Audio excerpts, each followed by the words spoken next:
Hello friends, yes sir Sharma academy में आप लोगों का स्वागत है। तो हम लोग पॉलिटी का क्यूक रिवीजन मॉड्यूल कर रहे थे। आज का टॉपिक है निर्वाचन प्रक्रिया यानी निर्वाचन आयोग के बारे में। ठीक है, निर्वाचन प्रक्रिया। तो भारतीय संविधान में निर्वाचन संबंधी कुछ प्रावधान किए गए हैं। ठीक है, जिसमें से पहला कहता है आर्टिकल 327 कहता है संसद को निर्वाचन से संबंधित उपबंध या कानून बनाने की शक्ति है। कौन से आर्टिकल कहता था? 327। इसके तहत संसद के निम्नलिखित कानून बना सकते हैं, जैसे लोक प्रतिनिधि अधिनियम 1950, लोक प्रतिनिधि अधिनियम 1951, परिसीमन आयोग अधिनियम 1952। ठीक है, राष्ट्रपति और उपराष्ट्रपति निर्वाचन अधिनियम 1952। ठीक है, ये सब संसद ही नियम बनाते हैं। आर्टिकल 328 कहता है इस अनुच्छेद के अनुसार यदि केंद्र द्वारा राज्य विधानमंडल के सदन या सदनों के लिए निर्वाचन से संबंधित उपबंध नहीं बनाए जाते हैं तो इस संदर्भ में राज्य को अपने लिए उपबंध बनाने की शक्ति है। ठीक है, अगर संसद राज्य के लिए उपबंध या नियम नहीं बनाते हैं संसद, तो फिर राज्य विधानमंडल ही अपने स्टेट के लिए बना सकते हैं नियम। ठीक है, आर्टिकल 329 कहता है संसद द्वारा लाए गए परिसीमन अधिनियम को किसी न्यायालय में प्रश्नगत नहीं किया जा सकता। साथ ही निर्वाचन से संबंधित विवादों को समुचित विधानमंडल द्वारा निर्धारित रीति से और उनके द्वारा निर्धारित प्राधिकारियों के पास प्रश्नगत किया जा सकता है। ऐसा केवल किसी चुनाव याचिका के ही माध्यम से किया जा सकता है। ठीक है, अब लोक प्रतिनिधित्व अधिनियम 1950 क्या कहता है? तो उसकी मुख्य विशेषताएं क्या है? तो सीटों का आवंटन को देखें तो लोकसभा, विधानसभाओं और विधान परिषदों के लिए ये करता है। चुनाव संचालन से संबंधित अधिकारी की बात करें तो ये मुख्य निर्वाचन अधिकारी यानी CEO और जिला निर्वाचन अधिकारी DEO और निर्वाचन राष्ट्रीयकरण अधिकारी ERO की नियुक्ति का प्रावधान करता है। ठीक है,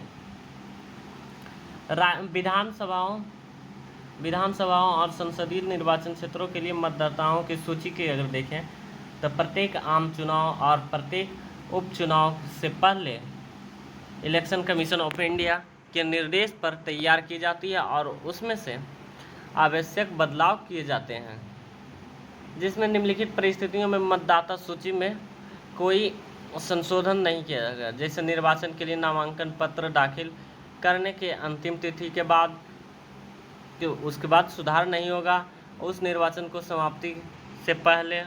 ठीक है, अगर विधान परिषदों के निर्वाचन के क्षेत्रों में चुनाव के लिए मतदाता सूची तैयार करने के संबंध में प्रावधान होता है। राज्यसभा में केंद्र शासित प्रदेशों के प्रतिनिधियों के लिए सीटों का भरने की प्रक्रिया, ये सब आर्टिकल 329 में था, जिसके कारण लोक प्रतिनिधि अधिनियम 1950 बना। ठीक है, उसी में था। अब लोक प्रतिनिधित्व अधिनियम 1951 की बात करते हैं। उसकी मुख्य विशेषताएं की राज्यसभा की सदस्यता के लिए टाइम मतलब एलिजिबिलिटी भारत के किसी भी सदस्यता निर्वाचन क्षेत्रों का मतदाता होना आवश्यक होता है। जैसे जहां से वह चुनाव लड़ा है उसी राज्य का मतदाता होना आवश्यक नहीं होता है। ठीक है, लोकसभा की सदस्यता के लिए एलिजिबिलिटी क्या है?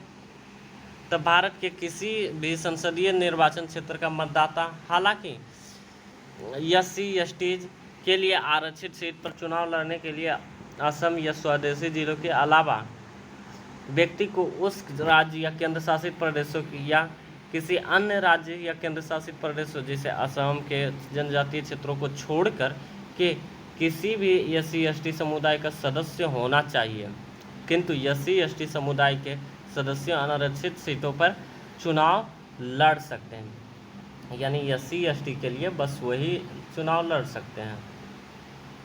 ठीक है, और लेकिन ये दूसरे सीटों पर चुनाव लड़ सकते हैं। ठीक है, तो असम के 100 जिलों में से अनुसूचित जनजातियों के लिए आरक्षित सीटें पर चुनाव लड़ने हेतु व्यक्ति को इन एसटी समुदायों के किसी सदस्य होना जरूरी है, और उस संसदीय निर्वाचन क्षेत्रों के लिए जिसमें ऐसी सीटें आरक्षित है या किसी ऐसे स्वदेशी जिलों को शामिल करने वाले अन्य संसदीय निर्वाचन क्षेत्रों का मतदान होना चाहिए।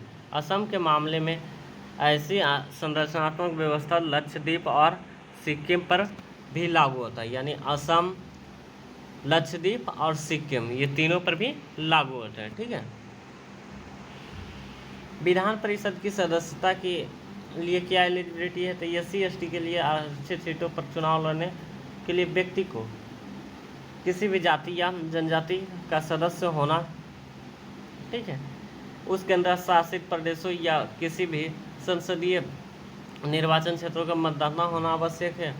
असम के स्वदेशी जिलों के लिए आरक्षित सीटें पर चुनाव लड़ने के लिए व्यक्ति का किसी स्वदेशी जिले के ST समुदाय का सदस्य होना आवश्यक है। साथ ही उसे उस विधानसभा निर्वाचन क्षेत्र जिसमें उस जिले के लिए ऐसी सीटें या कोई अन्य सीटें आरक्षित हो या मतदाता होना आवश्यक है।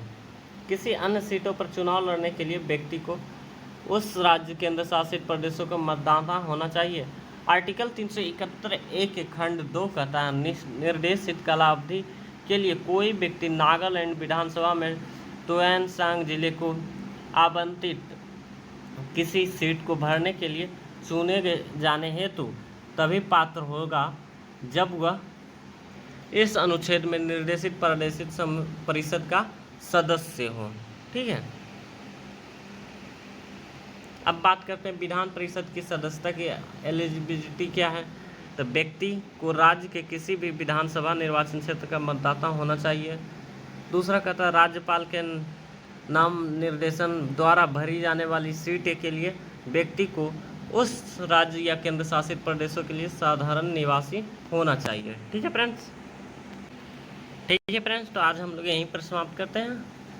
नेक्स्ट वीडियो में बात करेंगे संसद और राज्य विधानमंडल के सदस्यों के लिए क्या एलिजिबिलिटी है, क्या अनएलिजिबिलिटी है। ठीक है फ्रेंड्स। तो हमारे चैनल को लाइक, सब्सक्राइब और कमेंट करें। ठीक है।